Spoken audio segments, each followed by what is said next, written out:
Copom mantém a taxa de juros. Disputas judiciais no mercado financeiro e os indicadores do Reino Unido. Meu nome é Fernando Franklin e tudo isso e muito mais você fica sabendo no resumo semanal de notícias da Amaril Franklin Corretora.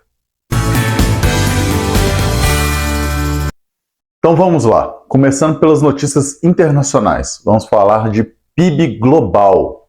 A Fitch elevou a previsão do PIB global em 2023 de 2 para 2,4%, ou seja, prevendo um aquecimento de economia além do que ela tinha previsto anteriormente, ponto positivo. Porém, esse aumento, ela retira ele do ano de 2024, porque a previsão para 2024 sai de 2,4% para 2,1%.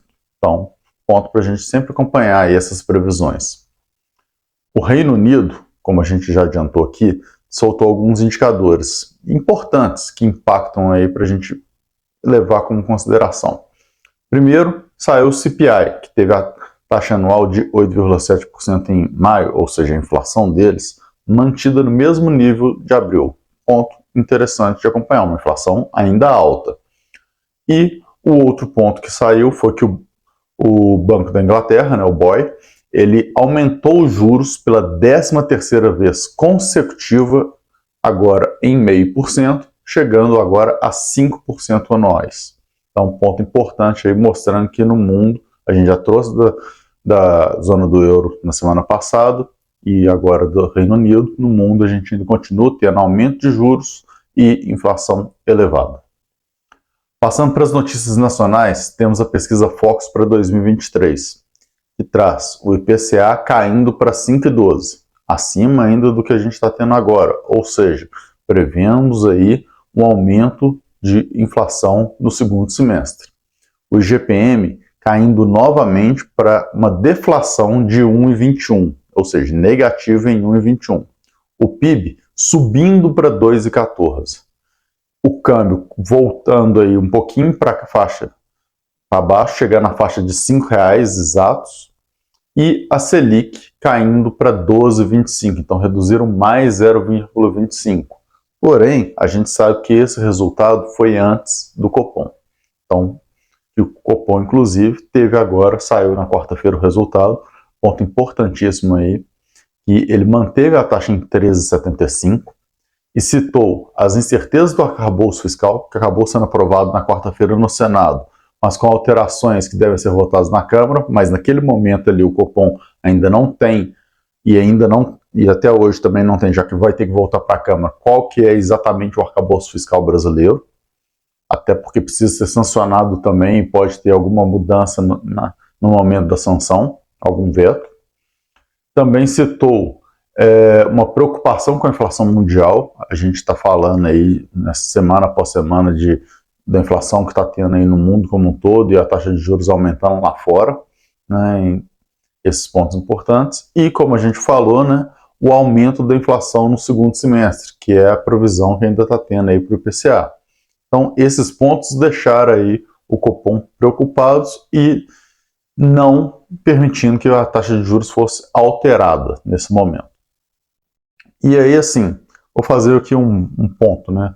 Como vocês escutam isso o tempo todo, apesar de eu não gostar, né, não é uma coisa que eu gosto, eu vou dizer que o comunicado veio hawkish, ou seja, falcão, ou seja, agressivo, restritivo, foco na inflação baixa, ainda que tenham juros mais elevados, né? O comunicado veio nesse sentido, que é o que o pessoal fala hawkish, mas ninguém explica o que é hawkish. Ou então fala que é outra opção, né, que não é o caso, dovish. Tá, mas o que é dovish? Dovish, no caso, é pomba, né? Então, mais calmo, mais suave, que o foco aí é no crescimento econômico, deixando de lado a inflação. Isso aí é só uma terminologia que eu acho que só complica aí para todo mundo entender.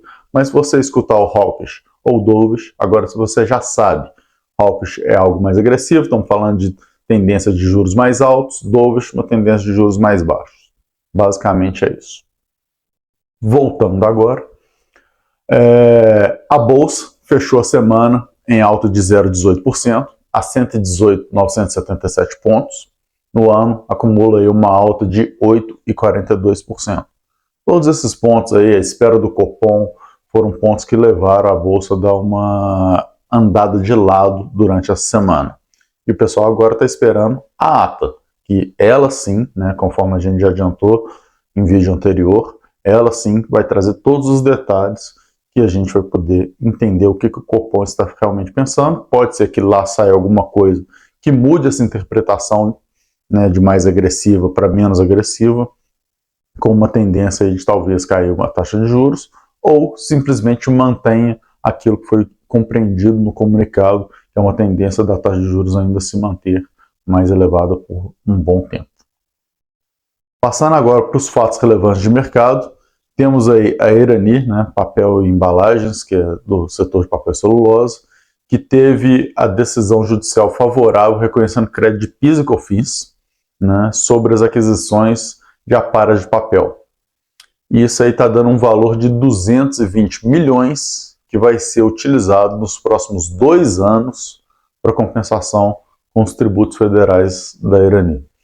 Isso é um ponto extremamente importante, que agora as pessoas precisam considerar isso nos seus cálculos, pois vai trazer uma elevação aí de resultado para a Irani, né, reduzindo suas despesas aí nesse período, sendo que é importante que é só neste período. Ou seja, também vamos precisar entender que acabando esses 2 anos, vai parar de ter essa compensação, né, e aí com certeza o resultado volta ao normal, e a gente vai ter um novo cenário. Então muita gente faz cálculos de 5 anos aí, tem que levar isso em consideração. E também, ainda no ramo das decisões judiciais, da questão jurídica da coisa, né, do mercado financeiro, a gente tem a Cielo, que desistiu de um processo que questionava a majoração da alíquota do COFINS, ou seja, mais um tributo, né, e o valor disso era de 1,5 bilhões, né, porém, isso já estava depositado em juízo e também já estava provisionado. Ou seja, em termos de balanço não muda nada, o que muda é na nota explicativa que não vai ter mais essa disputa judicial, né, pois a Cielo está desistindo dela por ter entendido que as últimas decisões que saíram não vão ser favoráveis a ela, que não vale o esforço de ficar tentando isso aí por algum motivo que seja. Bom, o que eu tinha para trazer para vocês era isso. Espero que tenham gostado. Deixe aqui o seu like. Comente para mim aqui o que você achou do Copom, qual que é a sua expectativa, se a ata vai mudar alguma coisa. E claro, se estiver querendo saber um pouquinho mais, só perguntar para a gente que a gente dá a resposta para você. Muito obrigado e até a próxima. Tchau, tchau.